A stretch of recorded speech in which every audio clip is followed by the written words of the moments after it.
Bonjour, bienvenue dans cette nouvelle émission Quoi de neuf. Aujourd'hui, je reçois M. Serge Haribo. C'est l'intersyndicale qui vient nous donner un petit peu des nouvelles de tout ce qui se passe depuis quelque temps à la Martinique, en Guadeloupe, en Guyane aussi d'ailleurs, puisqu'on parlera d'une réunion qui a eu ce week-end en Guadeloupe. Mais nous commencerons déjà par, j'espère que c'est une bonne nouvelle, la HAS qui donne un avis sur les vaccins. Bonjour M. Haribo, merci d'être à Zoc Télévision. Je sais que vous êtes pris aujourd'hui, c'est jour de grève. C'est jour de grève, c'est jour de manifestation, mais aussi c'est jour de rencontre aussi, oui. Parce qu'on a des camarades guyanais qui sont en Martinique. Non, un grand bonjour déjà à tous nos téléspectateurs de Zoc TV. C'est toujours avec grand plaisir que je viendrai ici pour apporter un certain nombre d'explications sur ce qui se passe, notamment dans le domaine de la santé, mais au niveau social aussi. La Haute Autorité de Santé, oui, a sorti, j'aime bien montrer les documents comme ça, les gens voient, la HAS, si on peut voir, si ça passe bien.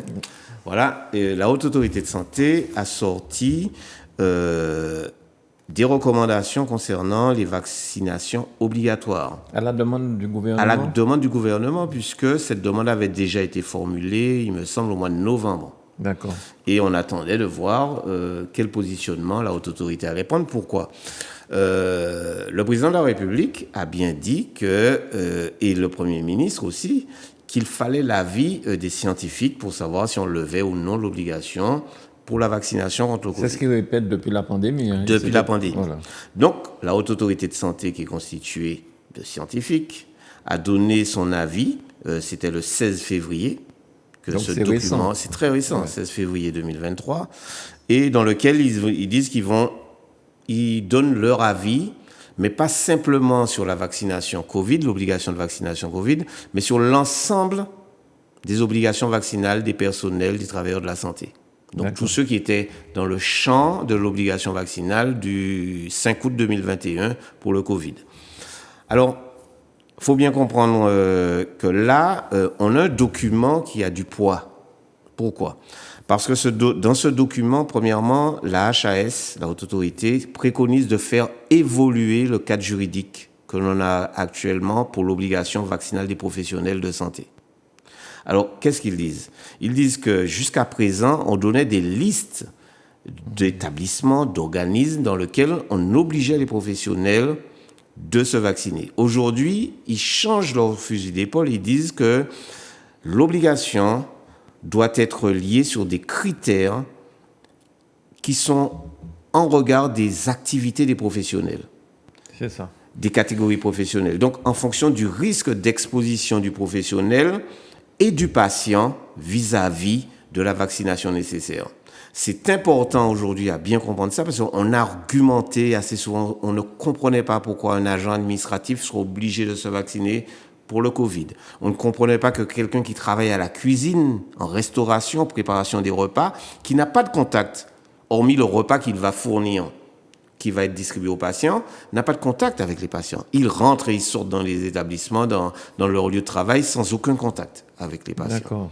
Donc aujourd'hui, premier point, la HAS abonde dans notre sens et dit, il faut arrêter de dire tel établissement, tous les EHPAD, toutes les pharmacies, ainsi de suite, toutes les catégories professionnelles sont concernées. Il faut regarder pour chaque catégorie professionnelle l'exposition au risque. La deuxième chose, c'est qu'ils disent ils ont donné un avis sur l'ensemble des vaccinations obligatoires, pas seulement le Covid. Ils y ont mis la diphtérie, le tétanos, la poliomyélite et aussi le dernier volet qui va nous intéresser aussi, c'est la question de l'hépatite B. Mmh. Et ils nous disent que pour la diphtérie, le tétanos, la poliomyélite et le Covid, ils préconisent de lever l'obligation et de laisser le choix aux professionnels, s'ils le veulent, à un moment ou à un autre, de se vacciner. Et la deuxième chose, de laisser au gouvernement et aux dirigeants de réactiver ou pas les obligations en fonction des contaminations constatées.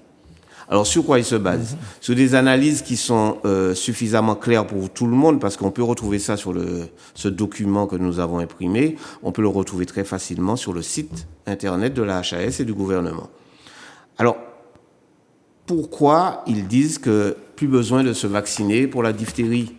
C'est pas parce qu'ils se sont mal levés ce jour-là. Tout simplement parce qu'ils disent qu'aucun cas de diphtérie n'a concerné des professionnels de santé depuis 2012.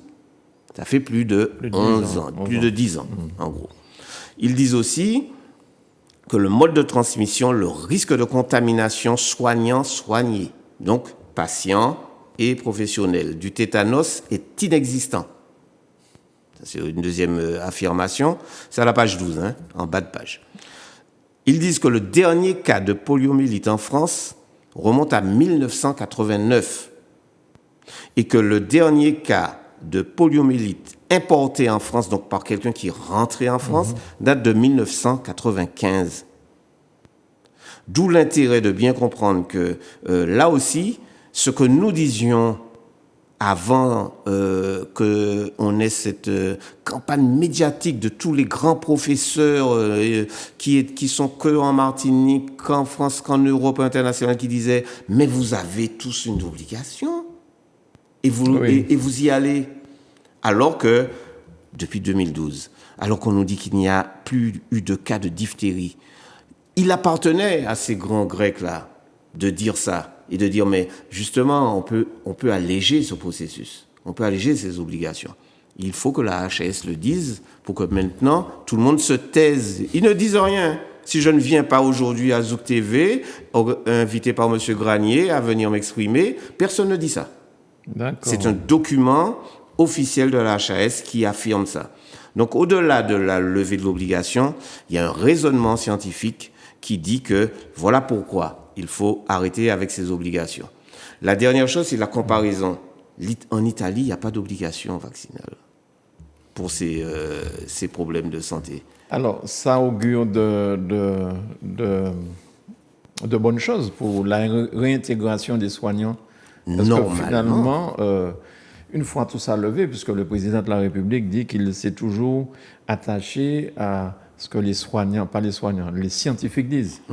Logiquement, suite à ce rapport-là, les soignants devraient être réintégrés. Bon, peut-être pas avec des excuses, mais en tout cas réintégrés quand même. À moins que dans le gouvernement, ils ont intégré de nouveaux scientifiques. Monsieur Véran est passé du ministère de la Santé à porte-parole. Donc, je pense que... Mais non, franchement, si ces gens-là sont cohérents avec ce qu'ils ont dit, ce qu'ils n'ont jamais démontré, ceci dit. Mais s'ils sont cohérents avec leur raisonnement, il leur faut un avis scientifique. L'avis scientifique est donné, il sera officiellement donné définitivement le 30 mars. Nous attendons de pied ferme tous ces gens-là au 30 mars pour savoir qu'est-ce qu'ils vont faire enfin. Et en plus, ça leur donne une porte de sortie. Tout à fait. Ils peuvent se profiter de ça pour s'en sortir. Dans toutes les émissions que nous avons faites ici, nous avons toujours affirmé qu'on est en face d'un problème politique et de décision politique. Oui, tout à fait. Et la politique se mélange tellement dans ça, il faut que tous les téléspectateurs comprennent bien. Nous avons l'impression que le gouvernement est en train d'essayer de court-circuiter, de ne pas aller de front devant les députés à l'Assemblée nationale, qui vont redéposer un projet de loi de levée de l'obligation. Ils veulent profiter de cette demande faite à la HAS pour très rapidement, début avril, promulguer la levée des obligations et ils auront court-circuité l'Assemblée nationale.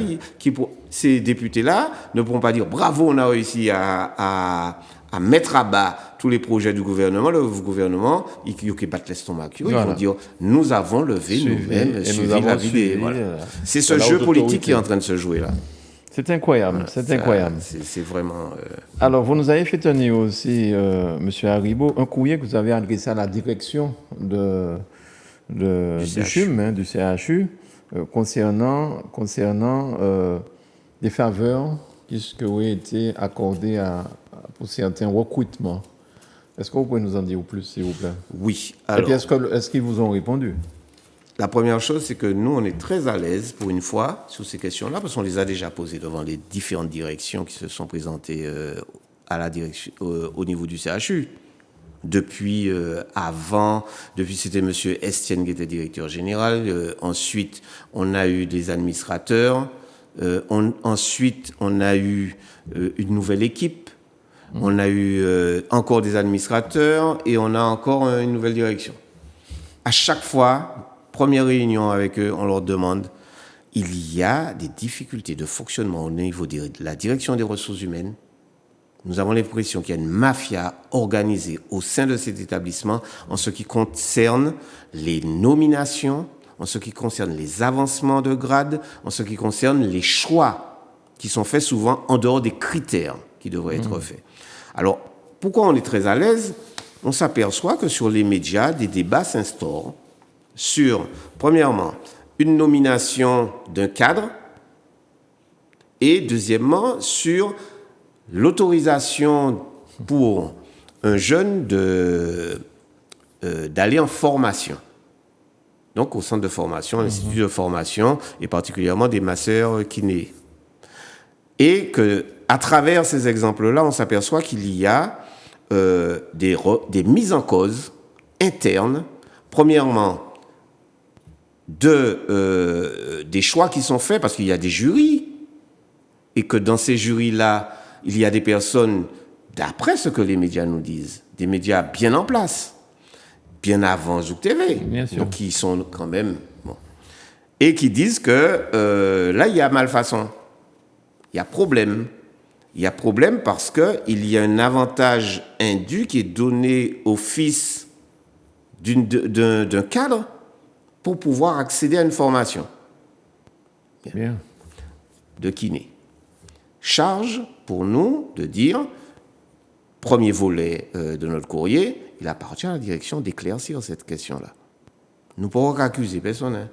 On demande simplement nettoyer là, tout ce qui se dit, ça se dit à l'extérieur. On n'est pas en interne là. On entend dans les médias des choses. La deuxième chose, c'est qu'il y a un organe de presse aussi qui est sur les réseaux, qui affirme que le président de la collectivité aurait demandé à ce qu'il y ait une favorisation d'un agent pour qu'il accède à un poste d'encadrement de cadre supérieur. Nous disons simplement, là aussi, il y a eu concours, promulgation, premièrement, d'appel à candidature, comme ça se fait dans l'administration, et choix par un jury, et promulgation de ce choix. Donc, on est bien dans un cadre réglementaire et officiel. Mais s'il est vicié par des interventions externes à l'établissement, par des gens qui ont des positionnements, de par leur posture président de la collectivité territoriale de Martinique. Pourquoi nous disons ça? Parce que le président a répondu publiquement dans un courrier. Mais répondre publiquement dans un courrier, c'est une chose. Mais nous, représentants du personnel... Il parle de se réserver le droit de porter ça au tribunal. Oui, il le portera en tant que personne externe au fonctionnement d'établissement.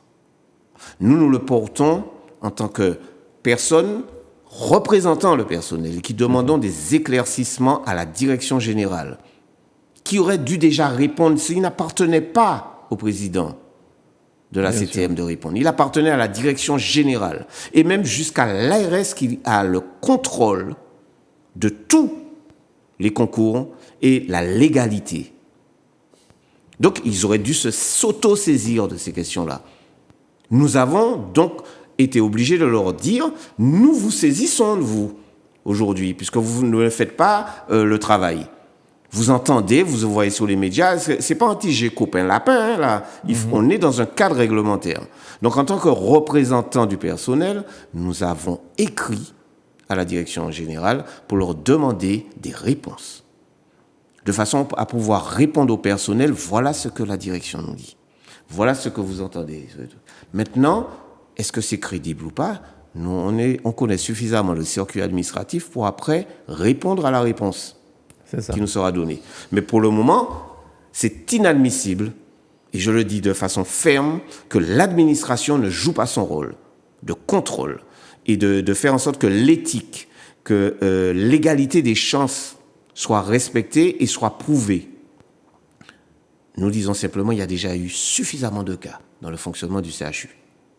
De cas qu'on connaît, qu'on a déjà dénoncés, qu'on a demandé des rectifications à la direction. Nous attendons, nous espérons que ce sera avant aussi le 30 mars, puisque le 30 mars, on a une échéance avec la HAS, nous demandons à ces autorités-là, faites votre travail.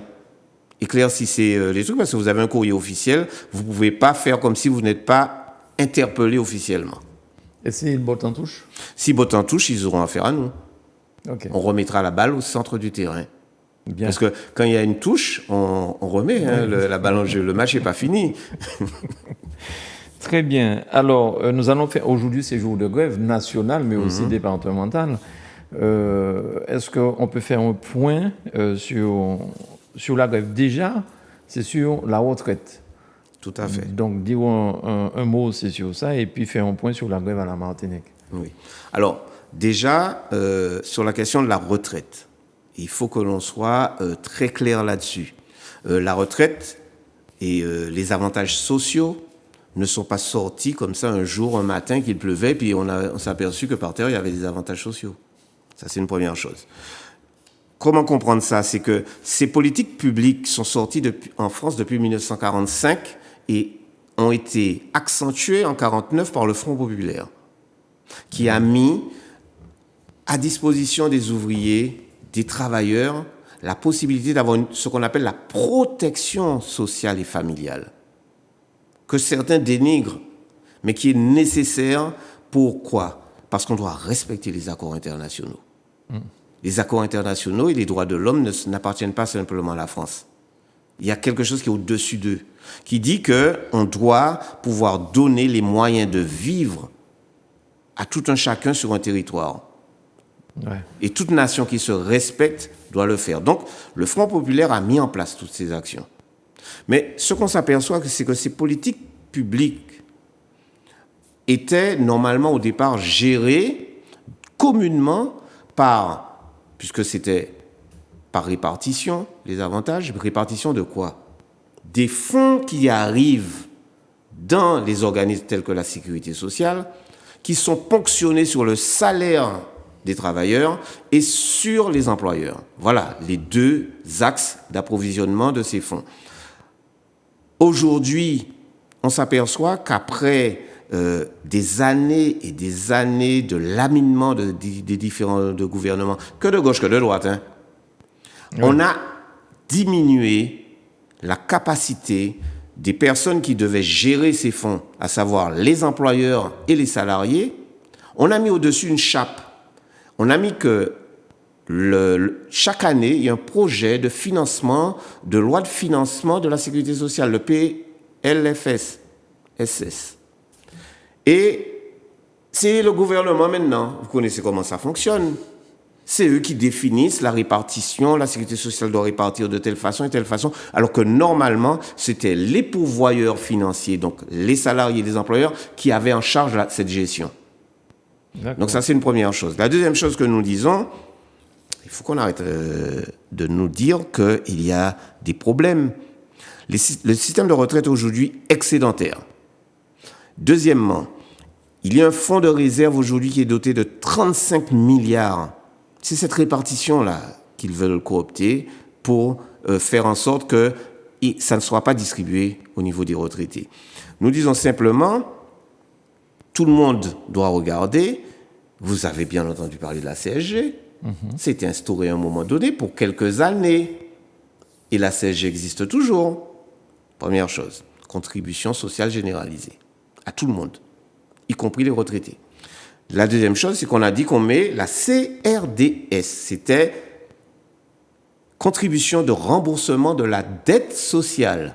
Parce qu'on considérait, ça c'est au niveau, c'était du gouvernement Jospin qu'on a introduit la CRDS.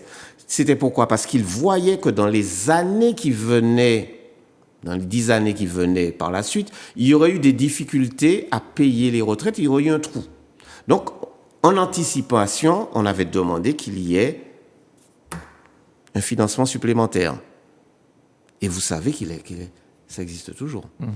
Et que cette CRDS-là a permis largement de financer la caisse d'amortissement de la dette sociale, la CADES, et qu'aujourd'hui, la CADES indique qu'en 2023, elle sera à l'équilibre, et que deuxièmement, elle va dégager une réserve de 24 milliards en 2024.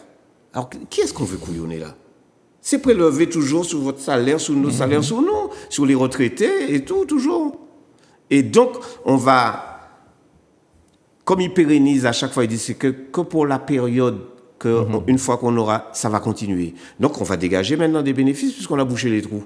La dette disparaît. Et il y a une réserve des retraites complémentaires parce que au début, en 49, ça n'existait pas, les retraites. L'ARJ, Carco, tout ça qui a été rajouté. C'était rajouté par la suite. 116 milliards d'euros. Qu'est-ce que le gouvernement veut faire avec toutes ces sommes? Qu'est-ce qu'ils veulent? Comment ils veulent les répartir?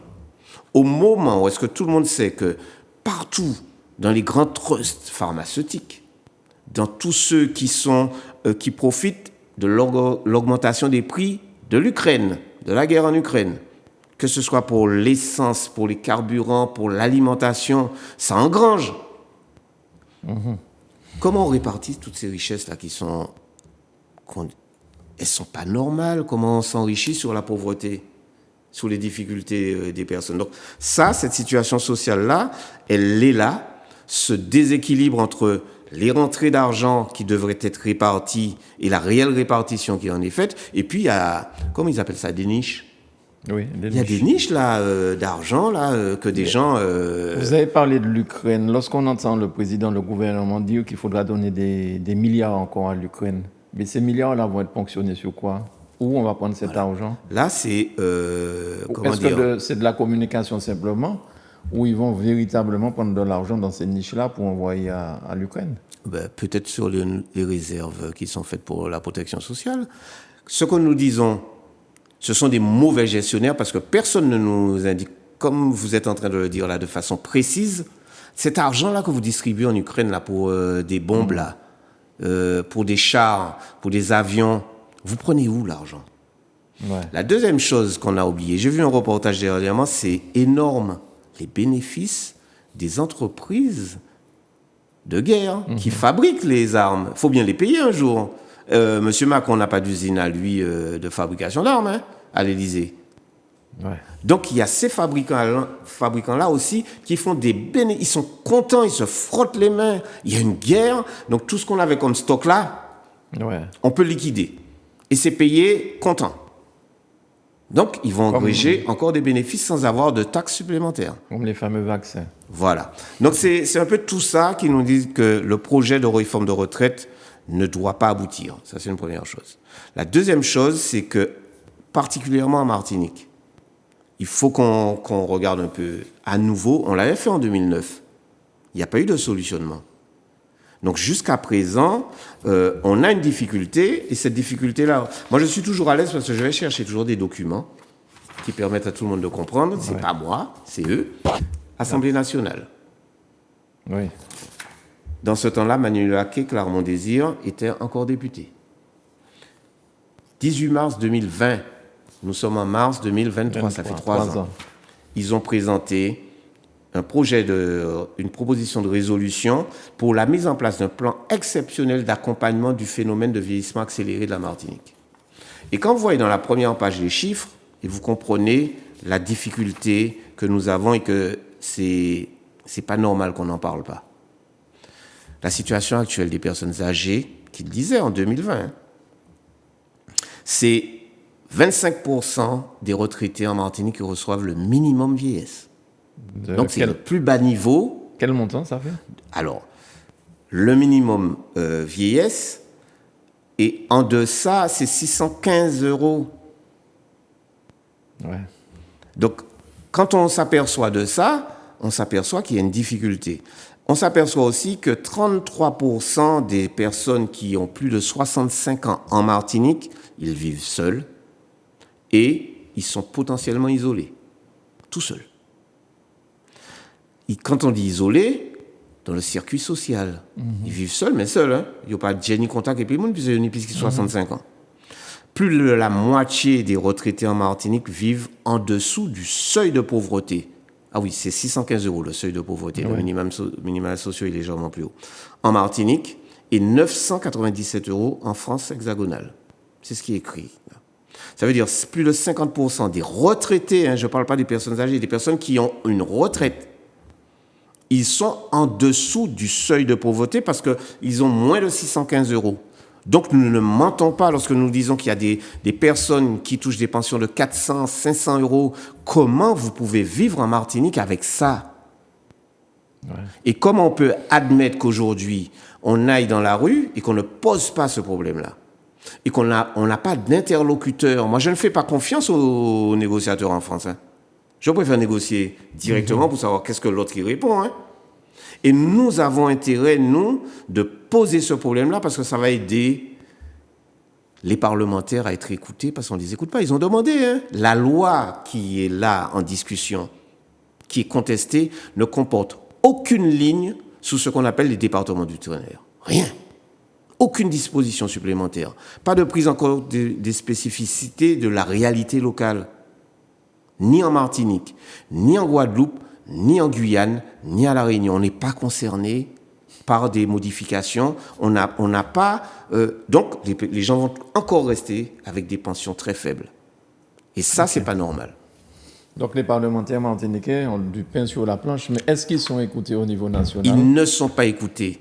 Et de façon générale, on ne vous écoute que si derrière vous, il y a des gens qui font de l'écho. Donc, d'où l'intérêt que nous avons de... Premièrement, ce que nous avons demandé au niveau du GTM, c'est qu'il faut qu'on se rencontre autour d'une table et qu'on mette sur la table ces préoccupations-là et qu'on les transforme en revendications martiniquaises et qu'on les porte avec l'ensemble des politiques, pas que les parlementaires, tout le monde, et qu'on les porte et qu'on puisse avoir des solutions. Alors, Manuela me fait signe déjà qu'on déborde, mais est-ce qu'on peut très rapidement dire 2 mots sur ce ministre qui était à la Martinique et qui disait que les conditions d'Emma Ventura sont des conditions indignes? Alors, c'est M. Jean-François Combes. Combes, oui, ministre des Solidarités, de l'Autonomie et des Personnes Handicapées.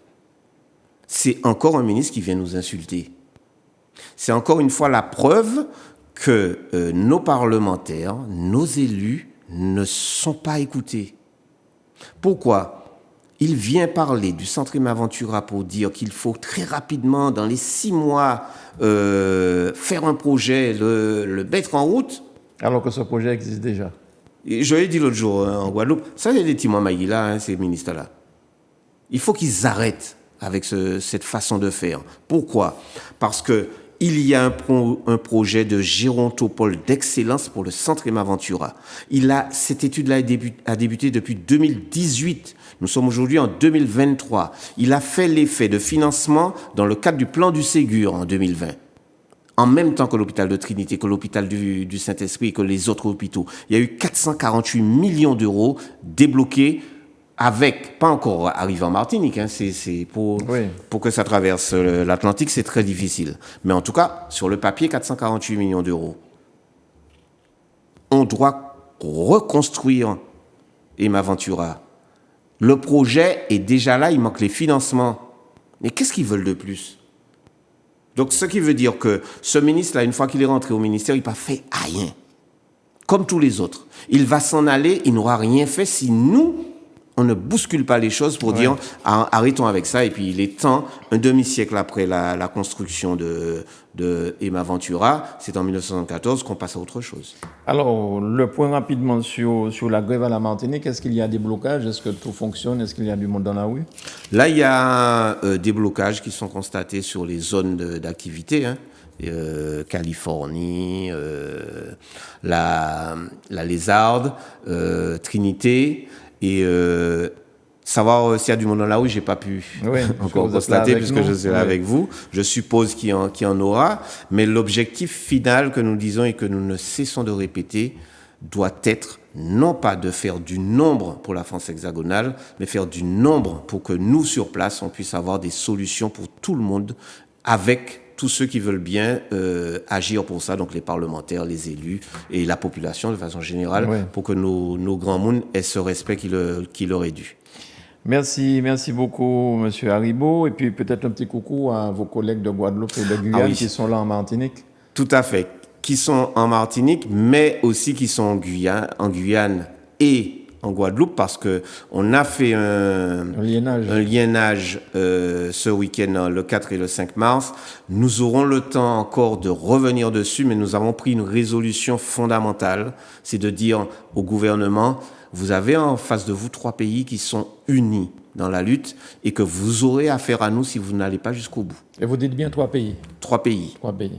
Et 3 peuples. Merci beaucoup, M. Serge Haribo. Et puis, revenez quand vous voulez nous donner des informations capitales comme ce matin. Merci bien. Beaucoup. Merci à Manuela. Désolé d'avoir débordé.